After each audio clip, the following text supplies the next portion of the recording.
গ্রামে অনেক জমি জায়গা আছে, সম্পদ আছে, কিন্তু শহরে কোনো ফ্ল্যাট নাই, কোনো বাড়ি নাই। যথেষ্ট পরিমাণ মজুদ টাকাও আছে। স্ত্রী চাই সন্তানদেরকে শহরে মানুষ করবে, শহরে লেখাপড়া শেখাবে, সন্তানদেরকে ভালো স্কুলে ভর্তি করে সে সুন্দর জীবনযাপন করতে চায় এবং সভ্যতা, ভদ্রতা, শহর ঘেঁষা একটা স্ট্যান্ডার্ড পরিবেশে স্ত্রী মনে করে তার সন্তানদেরকে মানুষ করলে তারা অনেক ভালো মানুষ হয়ে উঠবে। এই ইস্যুকে কেন্দ্র করে স্বামী স্ত্রীর মধ্যে ডিভোর্স হয়ে যায়। যে কথা সেই কাজ। ডিভোর্সের পর মা 2 সন্তানকে নিয়ে বড় শহরে চলে আসে তাদেরকে মানুষ করতে। স্বামী আবার দ্বিতীয় বিয়ে করে নেয় এবং সে তার স্ত্রীকে নিয়ে গ্রামেই থাকে। গ্রামে যখন এই ধরনের ঘটনা ঘটে বা রটে, সেটা গ্রামের মানুষই কিন্তু রটায়।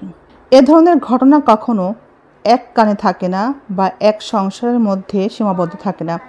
এই ঘটনা সারা গ্রাম ছড়িয়ে পড়ে এবং বিভিন্নভাবে সেটা 5 কান হতে সময় লাগে না, কারণ গ্রামের মানুষ বিভিন্ন ইস্যু পেলে সেটা নিয়ে সবসময় গল্পগুজব করতেই থাকে একে অপরের সাথে। ছোটোবেলা আমরা একটা কবিতা পড়েছিলাম, আপনাদের কি মনে আছে?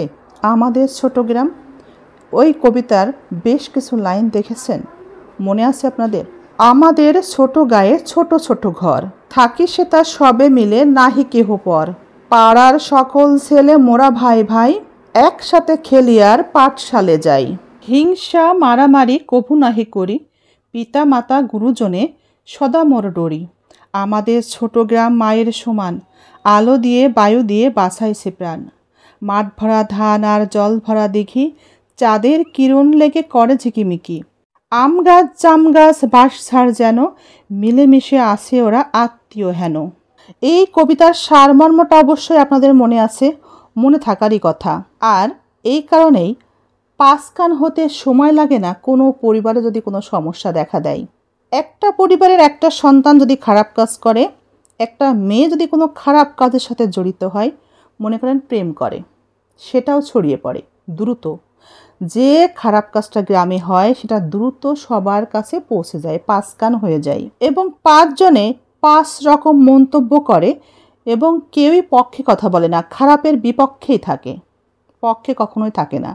গ্রামের মানুষ এখনও সহজ সরল, ভালোটা তারা বোঝে, খারাপটাকে তারা ঘৃণা করতে জানে। গ্রামের মানুষ এখনও এতটাই সহজ সরল, তারা জেনে হোক না বুঝে হোক, সহজ সরলতার কারণেই খারাপ বিষয়গুলো কোনো পরিবারে যদি ঘটে সেটা সেই পরিবারের মানুষের সামনেই তুলে ধরে। গোপনে বা লুকিয়ে পিছনে আলাপ আলোচনা শুধুমাত্র করে না, তারা সামনেও কথা বলে, প্রকাশ্যে সেই মানুষের সামনে সেই বিষয়টা তুলে ধরে তার খারাপ দিকগুলো নিয়ে বলার চেষ্টা করে, মানুষটাকে খারাপ বিষয়টা সম্পর্কে বোঝানোর চেষ্টা করে যেন সে সেখান থেকে সরে আসে। গ্রামে এখনও কিন্তু এই বিষয়গুলো লক্ষ্য করা যায়। গ্রামের মানুষ আজও এতটাই সহজ সরল যে খারাপ বিষয়গুলোর সাথে মানিয়ে নিয়ে চুপচাপ সেটাকে সমর্থন করা এবং কিছু না বলা, দেখেও না দেখার ভান করে চলে অন্যের সর্বনাশ দাঁড়িয়ে থেকে দেখা, এগুলো এখনও শিখে উঠতে পারেনি। আমরা শহরের মানুষ কিন্তু এ ব্যাপারে অনেক বিজ্ঞ।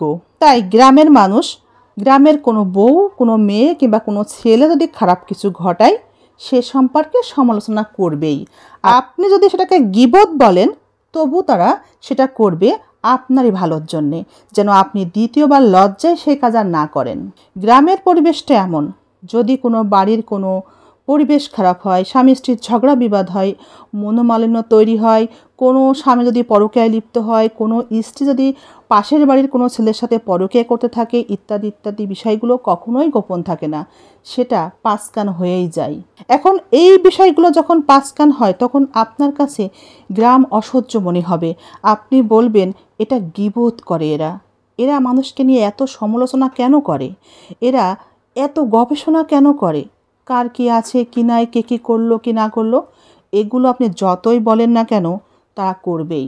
ভালো মানুষের সম্পর্কে তারা সবসময় সম্মান করে কথা বলে এবং তাদের ধারে কাছে একটু কমই আসে। গ্রামের মানুষ গ্রামের ভালো মানুষটা ঠিকই চিনে নেয় এবং তাদের সমস্যায় সেই মানুষটার সাহায্য তারা কামনা করে।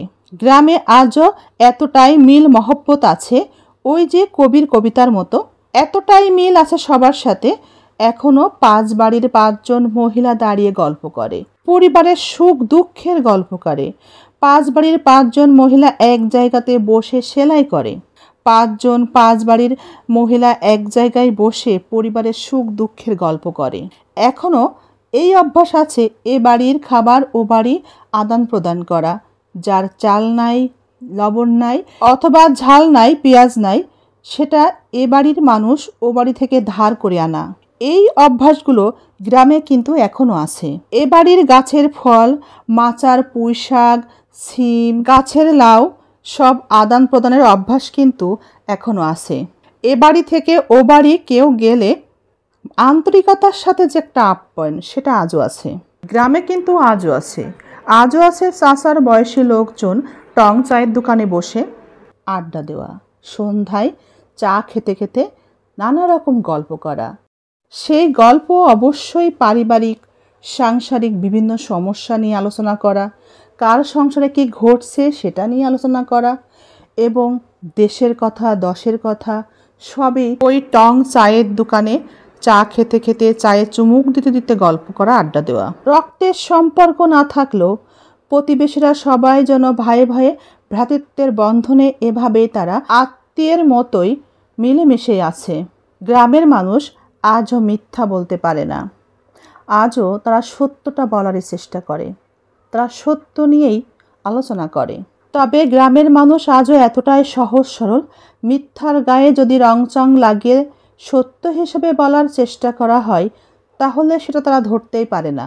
গ্রামে কোনো অপরাধ করে লুকিয়ে থাকা যায় না, কিন্তু আমরা শহরে যারা বাস করি, শহরে যত পাপ কাজ করি না কেন, যত জঘন্য কাজ আমরা করি না কেন, তাতে এই শহরের মানুষের কিচ্ছু যায় আসে না।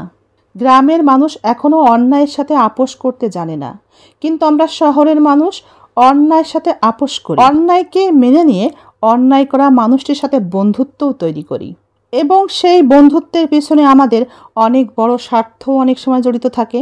গ্রামে অন্যায় করে সবার সামনে চলাফেরা করাটা অনেক বেশি লজ্জার হয়, কিন্তু শহরে যদি আমরা কোনো অন্যায় করি তাহলে সেই এলাকা ছেড়ে আমরা অন্য এলাকাতে স্বাভাবিকভাবে জীবনযাপন করার সুযোগ পাই।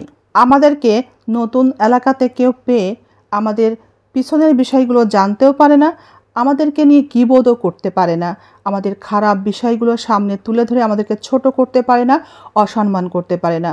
তবে হ্যাঁ, এটাতে একটা ক্ষতির দিক কি জানেন? আমরা পুনরায় সেই এলাকাতে আবার অপরাধ করার সুযোগ কিন্তু পুনরায় পাই। শহরের মানুষ তার জায়গা পরিবর্তন করতে পারে, বিধায় তাকে নিয়ে কেউ গীবত করার সুযোগ পায় না, হিংসা করার সুযোগ পায় না, ক্ষতি করারও সুযোগ পায় না, প্রতিশোধ নেওয়ার সুযোগও পায় না, কারণ সে সামনেই থাকে না। সে নিজেকে একেবারে আড়াল করে অন্য এক জায়গাতে চলে যায়, সেখানে গিয়ে নতুন করে জীবন শুরু করে। সেই সুযোগটা শহরের মানুষ কিন্তু পায়। গ্রামে একটা মেয়ের 5টা বিয়ে হলে গ্রামের সবাই জানতে পারে, কিন্তু সেই মেয়েটি শহরে আসলে নতুন জীবন শুরু করে, কিন্তু শহরের মানুষ কেউই জানতে পারে না তার অতীতে 5টা বিয়ে হয়েছিল। গ্রামের মানুষ সারা জীবন সেই মেয়েটি সম্পর্কে আলোচনা করে, কিন্তু শহরের মানুষ তার সম্পর্কে জানতেই পারে না। তার সম্পর্কে যেহেতু জানতেই পারে না, তাহলে শহরের মানুষ মানুষটি সম্পর্কে গীবত, আলোচনা, সমালোচনা করবেই বা কীভাবে? শহরের মানুষ যদি মনে করে ঘর থেকে বের হব না, কারোর সাথে মিশবো না, সেটা সম্ভব, কিন্তু গ্রামে এটা কোনোভাবেই সম্ভব না। ওই যে কবিতায় বলেছেন কবি, সবাই মিলেমিশে থাকে যেন আত্মীয় হেন, তাই সম্ভব না। স্কুলে যাবেন, কলেজে যাবেন, যেখানে যাবেন, যেখানে লোক সমাগম বেশি, 2 দিন 5 দিন মিশবেন, যে কোনো গ্রুপে আপনি অ্যাড হবেন, সেখানেই আপনার মেলামেশা বেশি হলেই আপনাকে নিয়ে সমালোচনা করবেই, আপনার খারাপ দিক ভালো দিক নিয়ে উঠে আসেই, শহরেও আসে। কিন্তু যখন এটা বেশি হয় তখন আমরা কি করি? সেখান থেকে আমরা সরে আসি, সেই জায়গা থেকে আমরা লিভ নিয়ে নিই, এবং তখনই আমাদের নিয়ে আলোচনা সমালোচনা বন্ধ হয়ে যায়। গ্রামে এই সুযোগটা থাকে না শহরের মতো, কোনোভাবেই নিজেকে আড়াল করে রাখা যায় না। একটা উদাহরণ দিই, সূচের একটা ছিদ্র, চালনের অনেক ছিদ্র। চালনের অনেক ছিদ্র বিধায় সে কিছু মনেই করে না, সে সূচের একটা ছিদ্র নিয়েই সমালোচনা করে। সূচ তখন বলে চালনকে, তোমার যে এত ছিদ্র সেটা কি তোমার মাথায় আছে? অন্যদিকে সোয়েটার বুনি যে কাঁটা দিয়ে আমরা, তার কোনো কিন্তু ছিদ্রই নাই, কিন্তু যখন সোয়েটার বোনা হয় উল দিয়ে তখন 2টা কাঁটা ব্যবহার করা হয়, যার কোনো ছিদ্রই নাই। কিন্তু কাটা দুইজন জানে এই দুইজন একত্রিতভাবে কাজ না করলে সোয়েটার বোনা কখনোই সম্ভব না। গ্রামের মানুষের মন মানসিকতা আজও এমনই আছে, তাই তারা আজও একত্রে চায়ের দোকানে বসে গল্প করে, আড্ডা দেয়। এখনো 5 বাড়ির 5 জন মহিলা এক জায়গায় বসে গল্প করে, পরিবারের সুখ দুঃখের গল্প করে। এ বাড়ি ও বাড়ির বউয়েরা এখনো একসাথে বিভিন্ন কাজে অংশগ্রহণ করে এবং সুখ দুঃখের গল্প করে।